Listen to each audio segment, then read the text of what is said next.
अब बताइए तो उष्णकटिबंधीय का उदाहरण देख लिए, ठीक है, उष्णकटिबंधीय का उदाहरण देख लिए। अब बनना है उष्णकटिबंधीय सदाबहार वन। क्या चीज? हाँ, ठीक है, उष्णकटिबंधीय, ठीक है। अब बताइए, देखिए उष्णकटिबंधीय पर्वतीय वन में था कि 200 सेंटीमीटर से कम वर्षा, 200 सेंटीमीटर से कम वर्षा, मगर सदाबहार वन में चाहिए 200 सेंटीमीटर से अधिक वर्षा, 200 सेंटीमीटर से अधिक वर्षा। अब बताइए 200 सेंटीमीटर से अधिक वर्षा, इसमें उच्च तापमान भी चाहिए, ठीक है, उच्च तापमान भी चाहिए। जैसे बताइए, तो ये देखिए उच्च तापमान कहाँ रहेगा? कर्क रेखा और मकर रेखा के बीच ही सूरज अप डाउन करते रहता है, तो वहाँ पे एकदम मतलब कि गर्मी ज़्यादा रहता है, ये बात जानते हैं। और जहाँ पे गर्मी ज़्यादा रहेगा ना, वहाँ विविधता भी ज़्यादा रहेगा। जैसे मानिए कि ब्राज़ील में अमेजोन के जंगल नाम सुने होंगे। अमेजोन जंगल जो है ना, कर्क रेखा और मकर रेखा मतलब विषुवत रेखा के ही पास है, वो विषुवत रेखा पे पास है, मतलब वहाँ गर्मी कितना हो रहता होगा? बहुत ज़्यादा रहता होगा। वहाँ पे पानी भी बहुत पड़ता है, गर्मी भी बहुत पड़ता है। इसलिए देखिए सदाबहार वन में पानी भी 200 सेंटीमीटर से अधिक रहेगा, पानी 200 सेंटीमीटर से अधिक, और तापमान भी उच्च मिलेगा, तापमान भी उच्च मिलेगा, तापमान भी उच्च मिलेगा। अब बताइए क्वेश्चन पूछेगा उष्णकटिबंधीय सदाबहार वन का उदाहरण पूछता है। उष्णकटिबंधीय सदाबहार वन का उदाहरण में आएगा रोजवुड। कौन वुड? रोजवुड। कौन वुड? एगो क्वेश्चन आयरन वुड। हाँ, मतलब सदाबहार वन का उदाहरण हो गया। हाँ, तो आयरन वुड हो गया, रोजवुड हो गया, रबर हो गया, महोगनी हो गया। महोगनी पेड़ देखिए मुझे लमका मेरे खेतवा में नहीं लगल है, जब छत पे से देखता है तुम लोग, तो उला महोगनी पेड़ है। कौन सा पेड़ है? महोगनी पेड़ है। उस सबको बोलेंगे सदाबहार वन। कौन में? सहार। हाँ, तो महोगनी हो गया। अब बताइए सिनकोना, ये सब हो गया सदाबहार। अब बांस भी देखिए जहाँ जहाँ ज़्यादा वर्षा होगा ना, वहाँ बांस बेसी होगा। तब जैसे मानिए मेघालय में बांस बहुत फेमस है, एक बांस नाम का एगो फेस्टिवल भी वहाँ मनाते हैं, ठीक ना, मेघालय में। अब बताइए रोजवुड हो गया, आयरन वुड हो गया, रबर वुड हो गया, महोगनी हो गया, सिनकोना हो गया, ये सब कौन सा होगा?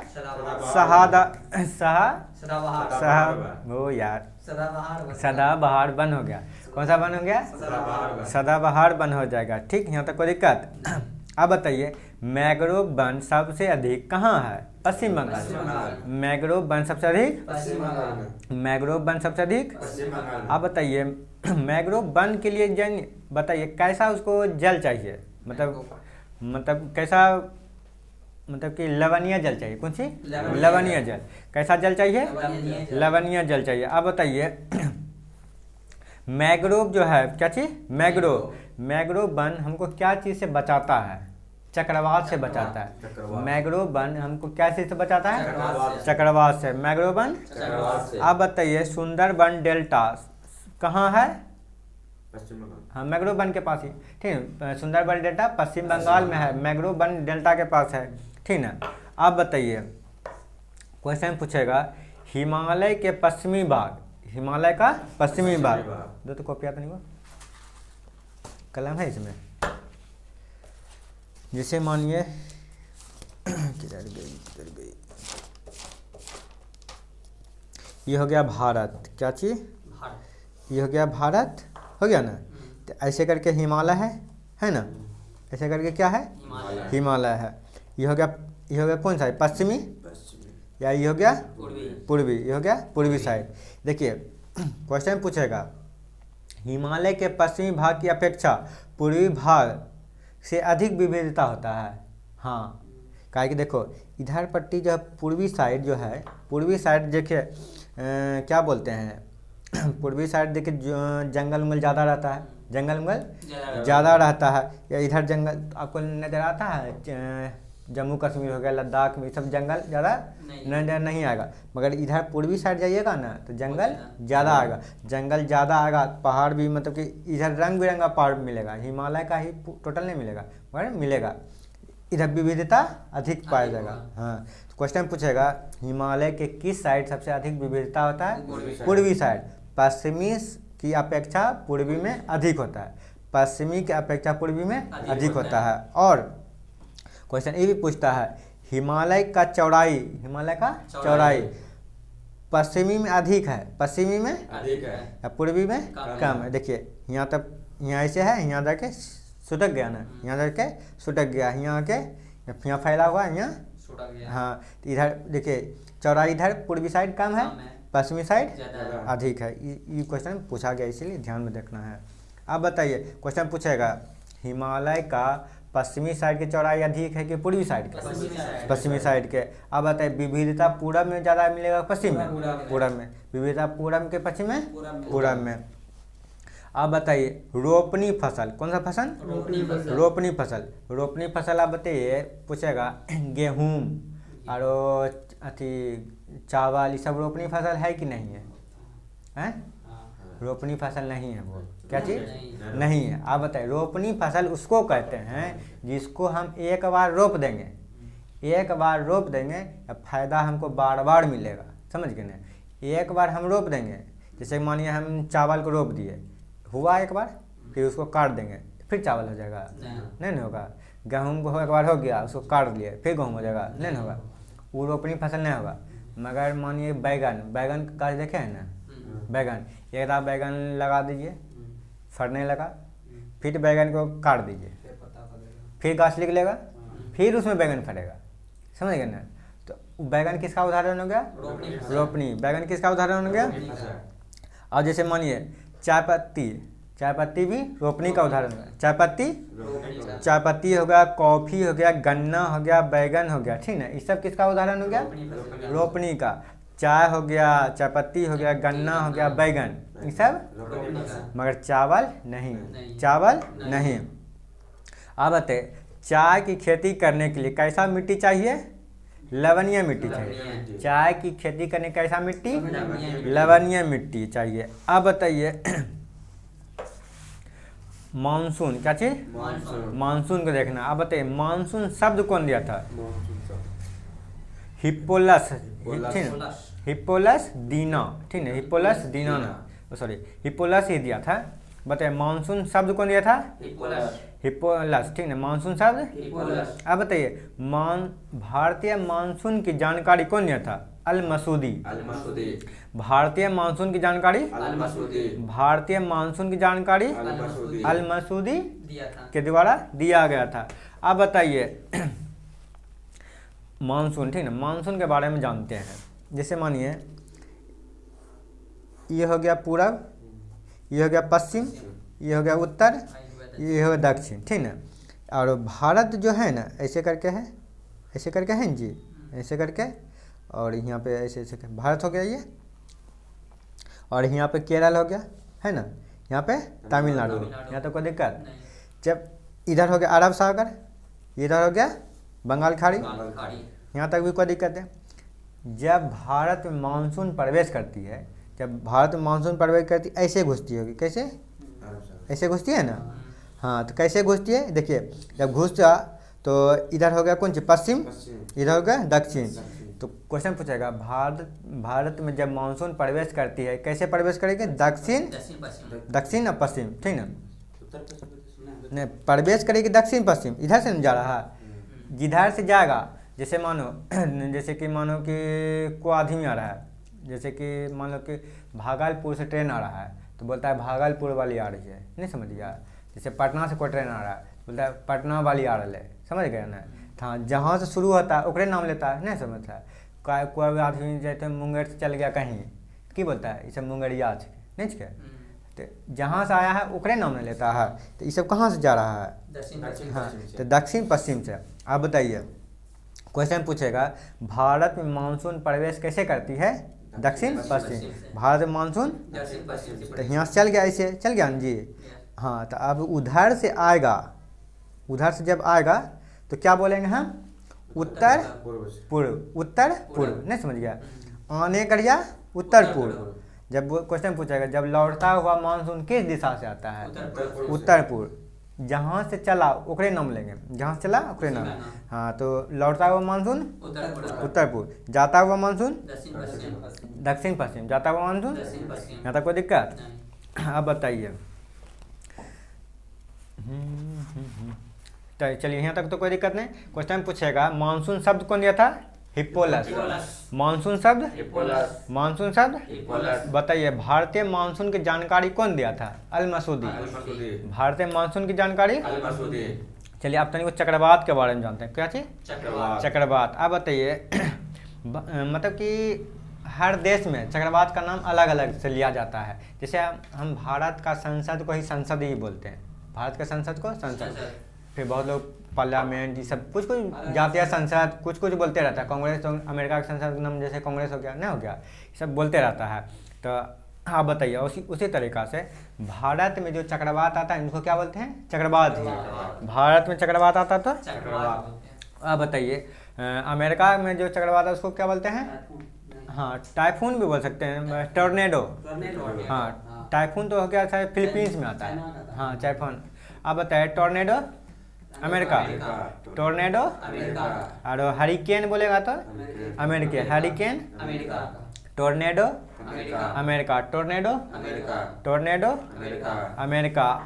आप बताइए बिली बिली कहाँ की है? ऑस्ट्रेलिया। बिली बिली, बिली बिली टाइफून।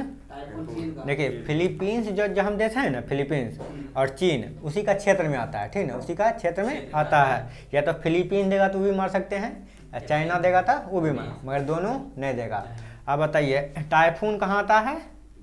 फिलीपींस और दक्षिण चीन से बोल सकता है, फिलीपींस और दक्षिण चीन बोल सकते हैं। अब टाइफून कहाँ आता है?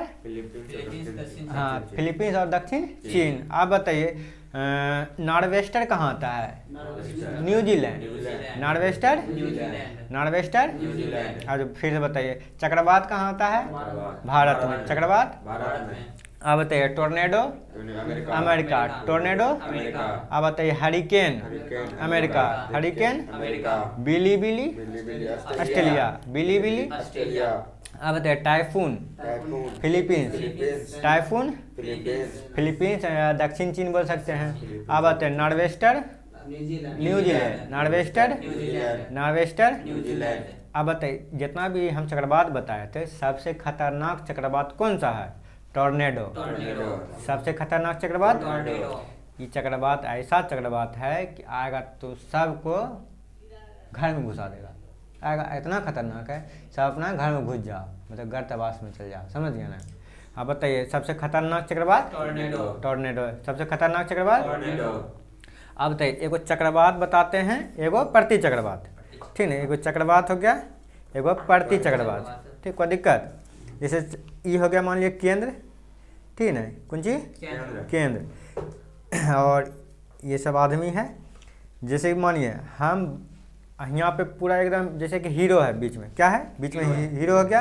या गुंडा जो है ना चारों पट्टी से उसको दबाता है, कौन जी करता है? दबाता है। तो दबाएगा कब? जब बीच वाला कमजोर होगा, बीच वाला कमजोर होगा तभी ना दबाएगा। तो बीच में निम्न दाब। चक्रवात में क्या होता है? हाँ, केंद्र में निम्न दाब, ठीक है, केंद्र में निम्न दाब। क्वेश्चन पूछेगा चक्रवात जो आता है केंद्र में निम्न दाब, काहे? हीरो जो है ना कमजोर है इसीलिए गुंडा लोग उसको दबा रहा है। तो बीच में क्या है? निम्न दाब, कमजोर होने के कारण निम्न दाब। हाँ क्वेश्चन पूछेगा चक्रवात जो आता है किसके कारण आता है? केंद्र में निम्न दाब के कारण। चक्रवात केंद्र में निम्न दाब, अब बाहर में उच्च दाब, बाहर में उच्च दाब। कई गुंडा उच्च दाब है तब ना उसको दबा रहा है, ठीक है। बीच वाला के निम्न दाब, बाहर वाला को उच्च दाब। अब प्रति चक्रवात, प्रति चक्रवात जस्ट उल्टा। फिर हीरो को तुरंत आया पावर, एक ऐसे किया सब गुंडा उड़ गया। नहीं, हीरो देखबे कि आपको फिल्म है, ऐसे किया सब उड़ गया। हाँ, तो ये हो गया उच्च दाब। अब ये हो गया उच्च दाब, ये हो गया उच्च दाब, समझ गया। प्रति चक्रवात में हो जाएगा कुछ बीच में हीरो हो जाएगा उच्च दाब और गुंडा निम्न दाब। हाँ, क्वेश्चन पूछेगा प्रति चक्रवात जो आता है केंद्र में उच्च दाब, केंद्र में उच्च दाब, और बाहर में निम्न दाब, बाहर में, और चक्रवात में हाँ बाहर वाला उच्च दाब। कोई दिक्कत? आप बताइए चक्रवात जब आता है, चक्रवात जब आता है मौसम खराब हो जाता है। ऐसे भी जब हीरो को गुंडा मारेगा तो उसका मौसम खराब हो जाएगा, नहीं मौसम खराब हो जाएगा। चक्रवात आ गया तो मौसम खराब हो खराब, जाएगा। चक्रवात आ गया तो मौसम खराब। खराब हो मगर प्रति चक्रवात आएगा तो मौसम साफ हो जाएगा। कहेगा ऐसे किया हीरो मतलब गुंडा उड़ गया तो मौसम साफा हो गया, तो मौसम ऐसे भी साफ हो गया। प्रति चक्रवात में मौसम साफ, प्रति चक्रवात में। मौसम साफ। मगर एक और क्वेश्चन पूछता है, क्या क्वेश्चन पूछता है, कॉपी खत्म नहीं हो जाएगा तो ये हो गया पृथ्वी हो गया, कोई दिक्कत नहीं। ये हो गया नॉर्थ, ये हो गया साउथ। नॉर्थ को लिखते हैं एन से, इसको लिखते हैं ऐसे, कोई दिक्कत। क्वेश्चन पूछेगा उत्तर भारत में चक्रवात किस दिशा में बहती है, ठीक ना। आज हम कॉन्सेप्ट देंगे ना, कहियो नहीं भूलिएगा। उत्तर भारत में चक्रवात जो आती है, मतलब आती है किस दिशा में बहती है, ऐसे क्वेश्चन पूछता है। या दक्षिण भारत में आता है, मतलब दक्षिण भारत में दक्षिण क्या पृथ्वी पर जब आता है तो दक्षिण दिशा में आएगा तो कैसे बहेगा, उत्तर दिशा में आएगा तो कैसे आएगा। देखिए आइन लिख दिया ना ऐसे, आइन को तनिक स्टाइल से लिखिए, कैसे ऐसे स्टाइल से। देखिए आइन जैसे ये ऊपर गया ना जी, इसको ऐसे कर दीजिए, कौन सी ऐसे, ये आया ऐसे कर दीजिए, ऐसे कर दिए, कोई दिक्कत। आइन को तनिक स्टाइल से ऐसे कर दिए, इसको ऐसे कर दिए। अब देखिए कैसे घूर रहा है, घड़ी को उल्टा दिशा नहीं, घड़ी कैसे घूरता है, ऐसे ऐसे टिक टिक टिक ऐसे घूरता है क्लॉकवाइज, मगर ऊपर में एन लिखल है तो एंटी क्लॉकवाइज। क्वेश्चन पूछेगा उत्तर भारत मतलब उत्तरी दिशा में, ठीक ना, उत्तरी दिशा में चक्रवात कैसे आता है, हाँ तो मतलब उत्तरी गोलार्ध बोल सकते हैं, ठीक है। पृथ्वी के गोला हो गया तो उत्तरी गोलार्ध। क्वेश्चन पूछेगा उत्तरी गोलार्ध में चक्रवात किस दिशा में आता है, एंटी क्लॉकवाइज, ठीक ना। एन से भी एंटी क्लॉक बोल सकते हैं, हाँ एन से एंटी, तो दिशा भी देख लिए, नहीं हो समझ आएगा तुरंत एन लिखेंगे तो एन कर देंगे तो एंटी क्लॉकवाइज हो गया। क्वेश्चन पूछेगा उत्तरी गोलार्ध में चक्रवात कैसे आता है, एंटी क्लॉकवाइज, उत्तरी गोलार्ध में। और दक्षिण गोलार्ध में देखिए, दक्षिण ऐसे लिखे ना जी, हम ऐसे और ऊपर कर देते हैं, इसको भी तनिक और नीचे कर देते हैं। आप बताइए ये घड़ी कैसे घूरता है, ऐसे नहीं घूरता है, ऐसे ऐसे, ये कटवा ऊपर जाता है, ये कटवा नीचे आता है, हाँ। तो दक्षिणी गोलार्ध में क्लॉकवाइज, दक्षिणी गोलार्ध में, दक्षिणी गोलार्ध में कोई दिक्कत। आप बताइए, फिर से बताइए, चक्रवात में केंद्र में कौन सा दाब होता है, निम्न दाब। चक्रवात में केंद्र में निम्न दाब, और प्रति चक्रवात केंद्र में उच्च दाब, प्रति चक्रवात केंद्र में उच्च दाब। आप बताइए मौसम साफ किस चक्रवात में, प्रति चक्रवात। मौसम खराब चक्रवात में। अब बताइए उत्तरी गोलार्ध में चक्रवात किस दिशा में बहती है, एंटी क्लॉकवाइज। उत्तरी गोलार्ध में चक्रवात, दक्षिणी गोलार्ध में क्लॉकवाइज, दक्षिण गोलार्ध में कोई दिक्कत। आप बताइए परवाल भित्ति के बारे में पढ़ते हैं, क्या चीज, हाँ परवाल भित्ति। परवाल भित्ति बोले चाहे कोरल रीफ बोले तो सब परवाल भित्ति कहाँ पाया जाएगा। तो जैसे कि ये मानिए विषुवत रेखा हो गया, इसके ऊपर हो गया कर्क रेखा, इसके नीचे हो जाएगा मकर रेखा। यही दोनों रेखा के बीच में परवाल भित्ति पाया जाएगा, परवाल भित्ति पाया जाएगा। जैसे मानिए अपना लक्षद्वीप हो गया, लक्षद्वीप हो गया, मालदीव हो गया, ये इस सब जगह घूमने जाइएगा ना, परवाल भित्ति बहुत अधिक मात्रा में मिलेगा, परवाल भित्ति बहुत हाँ अधिक मात्रा में मिलेगा। जैसे इधर मानिए अपना मोदी जी मालदीव गया था घूमने के लिए, नहीं गया था, तो वहाँ परवाल भित्ति एकदम समुद्र के अंदर घूरिएगा ना, एकदम बहुत अच्छा अच्छा चीज़ देखने को मिलेगा। तो परवाल भित्ति मालदीव हो गया और क्या बोलता है लक्षद्वीप हो गया, इस समय बहुत अधिक मात्रा में पाया जाएगा। तो एक ऑस्ट्रेलिया के पूर्वी साइड में भी, ऑस्ट्रेलिया के पूर्वी साइड में परवाल भित्ति भी अधिक मात्रा में, ऑस्ट्रेलिया के पूर्वी साइड में अधिक मात्रा में पाया जाएगा। तो इससे अनुभव आप लगा सकते हैं परवाल भित्ति कहाँ पाया जाएगा, तो कर्क रेखा मकर रेखा के बीच में, कर्क रेखा मकर रेखा के बीच में, कोई दिक्कत। चलिए आप बताइए, आप पढ़ना है तनिक अनुच्छेद देखते हैं, उसके बाद समाप्त करेंगे। बताइए मूल कर्तव्य, क्या चीज, मूल कर्तव्य किस भाग में है, चार के को में, मूल कर्तव्य, मूल कर्तव्य। आप बताइए अनुच्छेद की बात करें तो 51 के, हाँ मूल कर्तव्य 51 के को, मगर भाग में। आप बताइए मूल कर्तव्य किस देश से लाए हैं, रूस से। मूल कर्तव्य रूस से, मगर मूल अधिकार अमेरिका, मूल अधिकार। आप बताइए मूल संविधान में ठीक है। मूल संविधान में मतलब कि पहले जो संविधान था उसमें मूल कर्तव्य कितना था? 0। मूल कर्तव्य कितना था? 0। मूल संविधान में क्वेश्चन पूछेगा, मूल संविधान में मौलिक कर्तव्य कितना था? 0। मगर वर्तमान में कितना है? 11। वर्तमान में कितना है? 11। तो 42वां संविधान संशोधन 1976 के द्वारा 42वां संविधान संशोधन 1976 के द्वारा 10 मौलिक कर्तव्य जोड़ा गया था, ठीक है। 42वां संविधान संशोधन 1976 के द्वारा 10 गो मौलिक कर्तव्य जोड़ा गया। तो वर्तमान में तो 11 है जी, 11 है। तो 11वां कब जोड़ा गया था? 86वां संविधान संशोधन 2002 में। 86वां संविधान संशोधन 2002 में जोड़ा गया था। अब बताइए मौलिक कर्तव्य जो मतलब जोड़ा गया था, मौलिक कर्तव्य जोड़ा गया था किस समिति के सिफारिश पर जोड़ा गया था? हाँ, स्वर्ण सिंह समिति के, ठीक है, सरदार स्वर्ण सिंह समिति की सिफारिश पर जोड़ा गया था। मूल कर्तव्य किस समिति के सिफारिश पर जोड़ा गया था? सरदार स्वर्ण सिंह समिति के द्वारा जोड़ा। अब बताइए मूल अधिकार कहाँ से लाया था? अमेरिका। मूल अधिकार अमेरिका से। अब बताइए नीति निर्देशक तत्व कहाँ से लाया था? आयरलैंड से। नीति निर्देशक तत्व आयरलैंड। अब बताइए नीति निर्देशक तत्व किस भाग में है? 4 में। नीति निर्देशक तत्व 4 में। अनुच्छेद की बात करें तो 36 से 51 अनुच्छेद। अब बताइए अनुच्छेद 41, 42, 43 इसका एगो ट्रिक है। कौन चीज? दो मो नो दमन। कौन चीज? हाँ, दमन याद रखना है, ठीक ना। अनुच्छेद 41 में क्या है? दशा, ठीक। 200 का दशा, अनुच्छेद 41 में दशा, अनुच्छेद 41 में दशा मतलब कुछ जाइए तुम जैसे कि तुम लोग का वृद्धा पेंशन हो गया, विधवा पेंशन हो गया, तुम्हारा दशा खराब हुआ तभी न दे रहा है, तुम्हारा दशा खराब हो गया तभी न दे रहा है। जैसे हम विधवा हो गए हैं तो हमको विधवा पेंशन मिलेगा, ठीक ना। हम बूढ़ा हो गए तो वृद्धा पेंशन मिलेगा अनुच्छेद 41 के तहत। अनुच्छेद 41 का कहा कि मेरा दशा एकदम खराब हो गया। कौन चीज? दशा खराब हो गया, इसीलिए अनुच्छेद 41 में देने मतलब मिलता है। बोलेगा दयनीय स्थिति जब आ जाएगा ना आपका, उसमें वेतन मिलेगा अनुच्छेद 41 में।